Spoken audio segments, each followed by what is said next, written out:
نحمده ونصلي على رسوله الكريم اما بعد بسم اللہ الرحمن الرحیم۔ شب قدر کی نشانیاں۔ شب قدر وہ مبارک رات ہے جیسے قرآن میں ہزاروں مہینوں سے بہتر قرار دیا گیا ہے۔ یہ رات رمضان المبارک کی آخری تاک راتوں 21، 23، 25، 27 اور 29ویں شب میں آتی ہے۔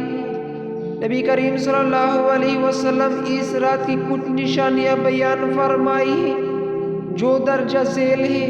نمبر 1، رات کا پرسکون اور روشن ہونا۔ شب قدر کی رات عام راتوں کے مقابلے میں زیادہ پرسکون ہوتی ہے۔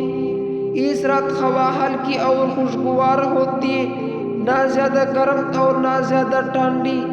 نمبر 2، چمکدار اور ہلکی روشنی والا سورج۔ شب قدر کے بعد صبح کے وقت سورج بغیر کرنوں کی چمکدار طلوع ہوتا ہے۔ سورج کی روشنی مدھم اور نرم ہوتی ہے جو عام دنوں کی طرح تیز اور چھپنے والی نہیں ہوتی۔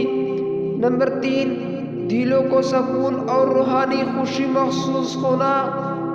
اس رات اللہ کی خاص رحمت نازل ہوتی ہے جس کی وجہ سے بندے کے دل کو سکون اور روحانی خوشی محسوس ہوتی ہے۔ عبادت میں دل زیادہ لگتا ہے اور طبیعت میں ہلکا پن محسوس ہوتا ہے۔ نمبر 4، بارش کا ہونا یا ہوا کو نرم ہونا۔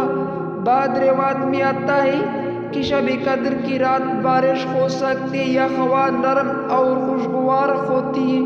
نمبر 5، شیطان کی کمزور اور بے بس ہونا۔ اس رات فرشتے زمین پر نازل ہوتے ہیں جس کی وجہ سے شیطان کی شرارتیں کم ہو جاتی ہیں۔